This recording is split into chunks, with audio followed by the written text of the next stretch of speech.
ገድለ ተክለ ሃይማኖት፣ ገድለ ጊዮርጊስ፣ ገድለ ገብረ መንፈስ ቅዱስና የቅዱስ ክርስቶስ ሰምራ ገድል አራቱን ገድላት ነገ ፋይናል ፈተና ሆኖ ዛሬ ገድል እያነበብኩ ያመሸውበትን ጊዜ አስታውሳለሁ። ጠንካራ የጸሎት ህይወት ገና እያሳደኩ ነው። ማናቸው ደቂቀ እስጢፋኖስ የሚባሉት ካሳይ ገብረ እግዚአብሔር የሚባሉት አሁን ያረፉት መምህር የእሳቸውን መጽሐፍ አገኘሁና አነበብኩት። ታህሳስ 3 2014 ዓ.ም ነው። ቀኑን ራሱ በደንብ አውቀዋለሁ። በጥንቆላው ዓለም ደግሞ ሪፎርም ማምጣት የሚፈልጉ ነበሩ። ጣሊያን ላይ ኮከብ ቆጣሪዎች ነበሩ። የእስጢፋኖስን ልጆች ደብረ ብስራት በገዳሙ ክልል እንዳይቀበሩ የአባ እስጢፋኖስ ቤተሰቦች በእንደዛ አይነት ህይወት የሚኖሩ ነበሩ። በዛ መሰረት መረመርኳቸው። በሁሉም እንደው ባንዱ እንኳን አያልፉም። በሁሉም ወድቀው ተገኙ። መጥፎ ንጉስ የገጠማቸውም አሉ። በአፄ ሶስኒዮስ ጊዜ የተጨፈጨፉ ብዙ መነኮሳት አሉ። ከንጉስ ጋር ከተጣሉትም ካልተጣሉትም ጋር አይመሳሰሉም። ደቂቀ እስጢፋኖስ እርግጠኛ ሆንኩ ማለት እዛው በቃ አላቸው። እንግዲህ ጉና ጉንዴ መሄድ አላስፈልገኝም። ትግራይ ላይ ቆየ ጻገዳም ወይንም ደብረ ዲጋ ደብረ ገሪዛን የሚሏታል። ይሄን ቦታ ሄጄ ገና የማኑስክሪፕት ጥናት ውስጥ መግባት አላስፈልገኝም። እንደውም ፌስቡክ ላይ የተወሰነ ነገር ጽፌ ተመራመሩበት ብዬ ልተው ነበር ያሰብኩት። ግን ተቃውሞ ከባድ ሆነብኝ። ስልኬን ፈልገው እንዴት በእነዚህ ቅዱሳን ላይ እንደዚህ ተመላረ ቅዱሳን አይደሉም። ቤተክርስቲያንን በቅድስና አታውቃቸውም። ለምንድን ነው አፄ ዘርዓ ያዕቆብ ሞት ፍርድ የፈረደባቸው? እውነት ስገዱልኝ ይላቸው ነበር ወይ? ሴቶችንና ህፃናትን ኑሮ መረረን ሲሉ ራሳችሁን አስርባችሁ ግደሉ አልናቸው ብለው እኮ ሲያወሩ እዛው ላይ እኮ አለ። ኖርማል ነው ይሄ ኖርማል ነው የሚለኝ ሰው ካለ በጣም ይገርማል። ዓለም ልታልፍ ነው። ምጽአት ቀርቧል። ሐሳዊ መሲህ ነግሷል። እሱም ደግሞ ይሄው አፄ ዘርዓ ያዕቆብ ነው እያሉ ማለት ነው እያጨለሙባቸው አይምሯቸው። እነዚህ መነኮሳት እኮ አይደሉም። እንኳን መነኩሴ ረሳውም አይባሉ። ሰው ልላቸውም አልደፍርም። የሞት ፍርድ የተወሰኑትን በህዝብ ፊት የሞት ፍርድ፣ አብዛኛው ተከታዮቹን ደግሞ ተበተኑ ነው ያላቸው።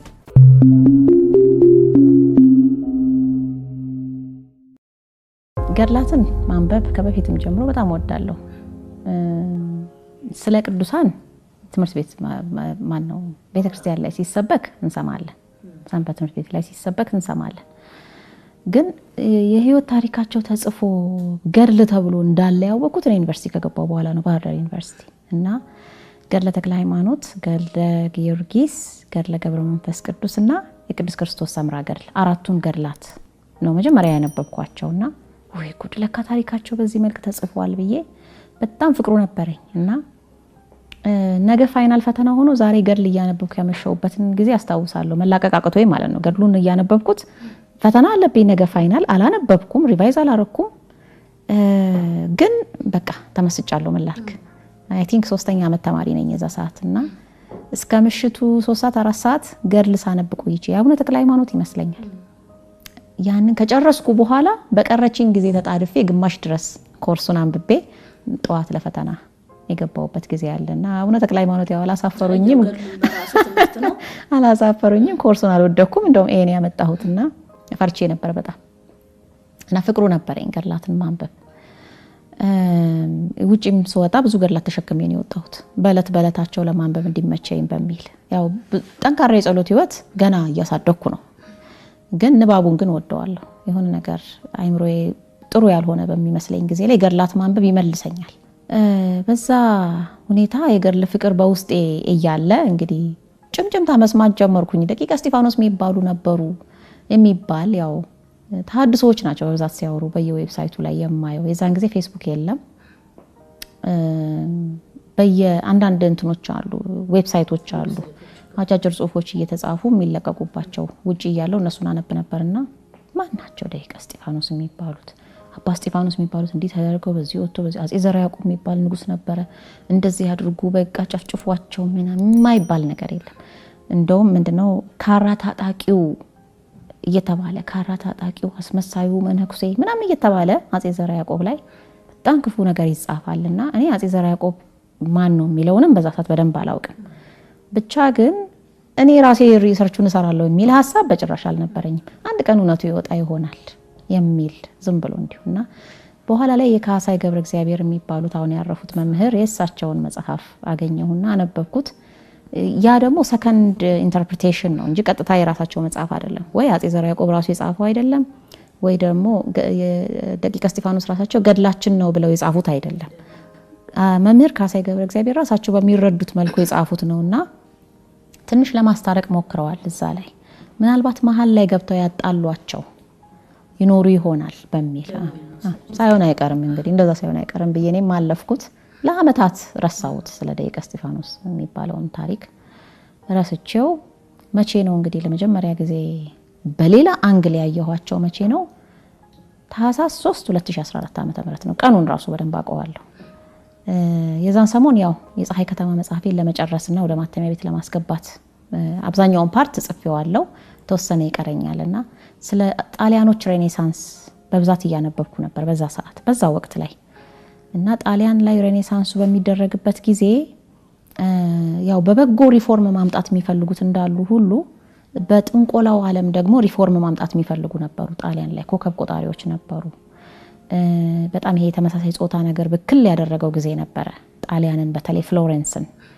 ደግሞ የሬኔሳንስ አርቲስቶችን ደግሞ በዛ ሰዓት ነበሩ ስለ ኢትዮጵያ የሚያጠኑ ስለ ሌላውም ዓለም የሚያጠኑና ያንን እያነበብኩ እነሱ የሚሰሯቸው ብዙ ጸያፍ ስራዎች አሉ፣ በጣም ደግሞ ብሪሊየንት ስራዎችም አሉ የሚሰሩትና እየተገረምኩኝ የምስጢር ማህበራቱ አካሄድ ምን እንደሚመስል እየተገረምኩ ያው የተለመደ ጸሎቴን ለማድረስ ታህሳስ 3 ያው አቡነ ዜና ማርቆስ ናቸውና ገድሌ ማንበብ እንዲሁ እንትኑ ስላለኝ ፍቅሩ ስላለኝ ጠዋት ውዳሴ ማርያምን ከጸለይኩ በኋላ እዛው ጸሎት ቤት ሆኜ ተአምር የሚለውን ክፍል ማንበብ ጀመርኩ እና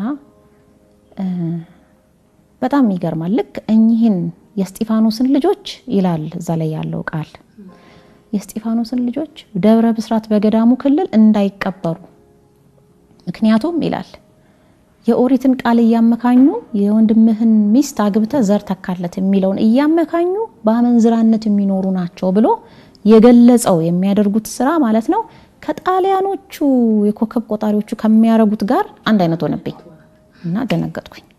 የምስጢር ማህበራት ናቸው ማለት ነው። ደግሞ ያው መነኩሴነን ብለው ማለት ነው።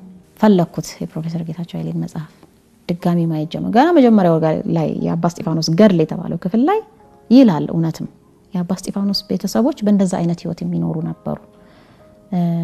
ቃሉን ለመጥራት የሚያስጠላል። ከዛ ቤተሰብ የተገኘ ነው ይላል የአባ እስጢፋኖስ። ምንም እንኳን ይጠየፈዋል ለማስመሰል ቢሞክርም ገድሉ ያው እንግዲህ ገድል አይደለም። ያው ያ በዛ መልክ ያን ልክ ሳየው ተገረምኩ እና ይሄ መጽሐፍ እውነት እነዚህ ቅዱሳን ካሉ አልኩኝ ሲነበብ ገድላቸው ለአንባቢው የሚሰጠው በረከት መኖር አለበት። ነፍሳችን ታውቀዋለች። ገድል እኮ ስናነብ እዚህ ጋር ቆመን ስማቸው ሲጠራ ይመጣሉ። በቃ ይሄን እናምናለን፣ እኔ አምናለሁ። ስማቸው ሲጠራ ይመጣሉ። ለዛ ነው ደስ የሚለን ገድላ ምን ረጋጋው ለዛ ነው እንጂ መቼም ወረቀቱና ላዩ ላይ የታተመው ፊደል አይደለም የሚያረጋጋን። እዛ ላይ የተገለጸው የነሱ ህይወት ህያው ስለሆነ በእርግጥም እነዛ ቅዱሳን ስላሉ በአካለ ነፍስ ህያው ሆነው ከእግዚአብሔር ጋር እየኖሩ ስለሆነ ስማቸው ሲጠራ በቃል ኪዳኑ መሰረት ስለሚመጡ አረጋግተውን ባርከውን ይሄዳሉ። አይምሮአችን ትንሽ ተረብሾብን ከነበረ ወደ ትክክለኛው መስመር መጥፎ መስመር ላይ የነበረን ነገር ወደ ትክክለኛ መስመር ይመልሱኛል። መጥፎ ሐሳብ ላይ ካለው ይመልሰኛል ገድል ወደ መስመሬ ያስገባኛልና ያንን አይነት በረከት የአባ እስጢፋኖስ ገድል የተባለው ወይም ደግሞ 4 ናቸው ገድሎቹ እንግዲህ ገድለ አበዋ አሃው፣ ገድለ አባ በከረዙን፣ ገድለ አቡነ ዕዝራ እነዚህ ናቸው ኦሪጂናሎቹ የመጀመሪያዎቹ ገድላት እንግዲህና እነዚህን ገድላት ሳነብ ተመሳሳይ ነገር ውስጤ ማግኘት አለበት። በቃ ክርክር ጭቅጭቅ ነው ያለው እና ውስጥሽ የሚቀር ያንን ጻድቅ እንድትወጂ የሚያደርግ ነገር የለም። ይሄ እንግዲህ በነፍሴ የምረዳው ነገር ነው። አሁን የበለጠ እርግጠኛ መሆን ጀመርኩ። ግን ደግሞ ስቴፕ ባይ ስቴፕ ደግሞ ተከትዬ የሆነ የጥናት መንገድን ተከትዬ ደግሞ ማረጋገጥ መቻል አለብኝ። ቴክስቹዋል ኢንተርፕሪቴሽን የሚባል አካሄድ አለ። ኮንቴንት አናሊሲስም ይባላል በሌላ ቋንቋ። የተጻፈውን ነገር ጸሐፊው ማን ነው፣ ሐሳቡ ምንድነው፣ ከምን ተነስቶ ጻፈው፣ ለምን ጻፈው፣ እዚህ ጋር ምን ማለቱ ነው የሚለውን ነገር በደንብ የምትረጅበት የበታተንሽ እያንዳንዷን መስመር የምትረጅበት አካሄድ መንገድ አለ። ይሄ ተማሪዎችንም ሳስተምራቸው ያውቃሉ። ያ ደግሞ እንዳጋጣሚ ሆኖ የመጣው ከየት ነው? ከኮሜንታሪስ የአንድምታ ጥናት ከጥንት ጀምሮ ነበረ። ስክሪፕቸራል ስታዲስ ድሮም አለ፣ በየትኛውም ሃይማኖት አለ። ከዛ ነው የመጣው። ስለዚህ ይሄ አግባብ የሆነ የሪሰርች ሜተድ ነው ለዚህ ነገር ብዬ ራሳቸውን በራሳቸው ቃል ማግኘት ነው የፈለኩት። ራሳቸውን በራሳቸው ሲቃረኑ፣ ራሳቸውን በራሳቸው ሲያጋልጡ፣ ለማስተባበል ብለው የራሳቸውን ወንጀል ሲገልጡ እዛው ላይ ማለት ነው እዛው ገድል ተብየው ላይ። ስለዚህ ከእውነተኞች ገድላት ጋር ሲነጻጸሩ እነዚህ መጽሐፍት ያሟላሉ ወይ የገድልን ባህሪ የሚለውን አንድ በአንድ ማየት ጀመርኩ። ቤተሰባዊ ህይወታቸው ምን ይመስላል? ሌሎች ቅዱሳን ለመንኩስና እንዴት ነው የሚወስኑት? ሲመነኩሱ የት እንደሚሄዱስ እንዴት ነው የሚወስኑት? ምንድነው የሚሰሩት ከመነኮሱ በኋላ? የገድላቸውን መስመር የሚወስንላቸውስ ማን ነው? እንዴት ነው ፈቃድ እግዚአብሔርን የሚያውቁት? ስለ ሀገር ያላቸው አስተሳሰብ ምንድነው? ስለ ክህነት ያላቸው አስተሳሰብ ምንድነው? ስለ ነገስታት ያላቸው አስተሳሰብ ምንድነው? ሰለሞናዊ ስርወ መንግስት የምንለው ማለት ነው። እያልኩ አንድ በአንድ እንግዲህ ስለ ምንኩስና ራሱ የቆብ ቅብብሎሽ አለ አይደለም? የቆብ ልደት አባከሌን ወለደ፣ አባከሌን ወለደ በትምህርት ማለት ነው። ስለዛስ ያላቸው አመለካከት ምንድነው? ሐዋርያዊ ቅብብሎሽን ምን ያህል ይረዱታል? እንዲሁም ደግሞ መሰረታዊ የሆኑ ክርስቲያናዊ ስነ ምግባር፣ ስግደት፣ ጾም፣ ጸሎት፣ ምጽዋት ምንድነው ያለው የሚለውን ለማየት ጥያቄዎችን ቁጭ አድርጌ ጻፍኳቸው ማለት ነው። በዛ መሰረት መረመርኳቸው። በሁሉም እንደው በአንዱ እንኳን አያልፉም። በሁሉም ወድቀው ተገኙ። የለም ሌሎችን ገድላታውና አቡነ አረጋዊ እና አቡነ ተክለ ሃይማኖት እና አቡነ ኢየሱስ ሞዓ እና ቅድስት ወለተ ጴጥሮስ ከነገስታት ጋር የተጣሉም እኮ አሉ። ሰማዕታት እኮ አሉን። እና ቅድስት ፍቅርተ ክርስቶስ እና አቡነ እስትንፋሰ ክርስቶስ ከነገስታት ጋር ተስማምተው የሚኖሩ ከነዚህ መሃል አሉ። መጥፎ ንጉስ የገጠማቸውም አሉ። በአፄ ሱስንዮስ ጊዜ የተጨፈጨፉ ብዙ መነኮሳት አሉ። ሰማዕትነት የተቀበሉ አሉ። እና ሁለቱንም ሳነጻጽራቸው ማለት ነው እንግዲህ ከንጉስ ጋር ከተጣሉትም ካልተጣሉትም ጋር አይመሳሰሉ እንደ ሊቀ እስጢፋኖስ። ስለዚህ በዛ ንጽጽር መሰረት እንግዲህ ያን ነገር መጻፍ ጀመርኩኝ። ሰፊ ናቸው፣ ያልጻፍኳቸውም አሉ ብዙ ክፍተቶች። አሁን ያነበቡ ሰዎች ይሄን እንግዲህ ያልጻፍኳቸውም አሉ ስላቸው ምን ማለት እንደሆነ አንድ ምሳሌ ለመጥቀስ ያህል ይሄ እንደ ሊቀ እስጢፋ የሚለው መጽሐፌን ያነበቡ አሉ። እዛ ውስጥ አሁን ያልጻፍኳቸው አንዳንድ ነገሮች ለምሳሌ አንድ ጻድቅ፣ እውነተኛ ጻድቅ ከአበምኔቱ ጋር ወይንም ከዛ በቆብ ከወለደው አባት ጋር ያለው ግንኙነት በእውነተኛ ህይወት ውስጥ ሲሆኑ በጣም ጠንካራ ነው። ከባድ የፍቅር ግንኙነት ነው ያላቸው። በስጋ ልደት ከወለደ በላይ ነው ፍቅራቸው፣ ታዛዥነታቸው። ኢቭን ቢቆጧቸው እንኳን ለምሳሌ አቡነ ሀብተ ማርያም ገድል ላይ የመጀመሪያው አበምኔታቸው ቁጡ ስለነበሩ አቡነ ሀብተ ማርያምን ቅድስናቸውንም አይረዱም ነበርና በጣም ይቆጧቸው፣ ስራ ያከብዱባቸው ነበረ። በኋላ እመቤታችን ራሷ ገሰጸቻቸው። በኋላ ይቅርታ ጠየቁ። አንተ አባቱ ነኝ እኔ ልጅ ልሁን ብለው በትህትና እንደገና በፍቅር አብረው እንደኖሩ ይገልጻል። የአቡነ ተክለ ሃይማኖትን እናውቃለን። ራሳቸው አቡነ ኢየሱስ ሞዓ መምህራቸው ናቸው፣ ግን ደግሞ በቆብ ደግሞ ልጃቸው እንደገና ሆኑ። ስንዘረዝር ብንውል አያልቅም የፍቅራቸው።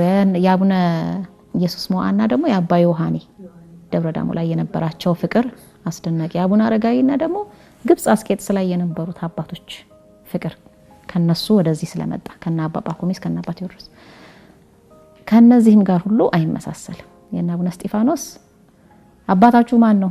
ክርስቶስ። ማን ያመነኮሳችሁ? ክርስቶስ የሚባል ነገር የለም። ምክንያቱም የቆብ የዘር ሐረጋቸውን የት ነው የተወለድሽ? እስቲኛ አሁን እኔ እዚህ ምድር ላይ ነው የተወለድኩት አልልሽም። ሐረር ከማን ተወለድሽ? ከአባቴ ካቶሊክ ሳደበላይ ከእናቴ ከወይዘሮ ዘነበች ረፌራ እያልኩኝ ይገልጻለሁ። የደቂቀ እስጢፋኖስ ሁኔታ ግን እንደዛ አይደለም። ከማን ነው የተወለዳችሁት? የትውልድ መምህራችሁ ማን ነው? ክርስቶስ። ክርስቶስማ ለሁሉም መምህር ነው። አድራሻችሁን የተጠየቃችሁ፣ አጥቢያችሁን የተጠየቃችሁት እና የትትና መልስም አልነበራቸውም። ስለዚህ በሁሉም አቅጣጫ ሲታይ አያሟላም እና እርግጠኛ ሆንኩ ማለት እዛው በቃላቸው እንግዲህ ጉድና ጉንዴ መሄድ አላስፈልገኝም። ትግራይ ላይ ቆየ ጻገዳም ወይንም ደብረ ዲጋ ደብረ ገሪዛን የሚሏታል። ይሄን ቦታ ሄጄ ገና የማኑስክሪፕት ጥናት ውስጥ መግባት አላስፈልገኝም።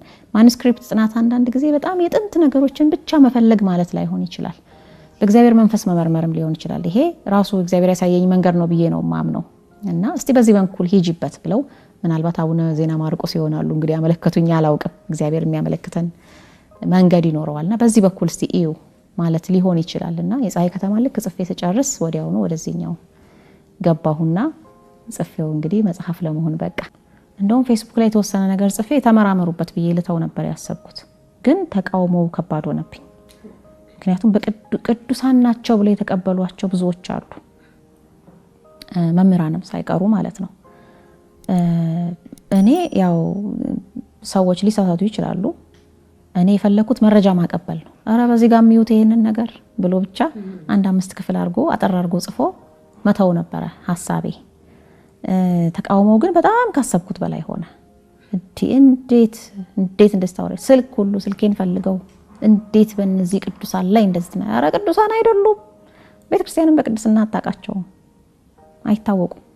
ከፋሺስቶች ወዲህ ነው ፋሺስቶች ሁለተኛ ወረራ ሲያካሂዱ ከዛ ወዲህ ነው ስማቸው መነሳት የጀመረው።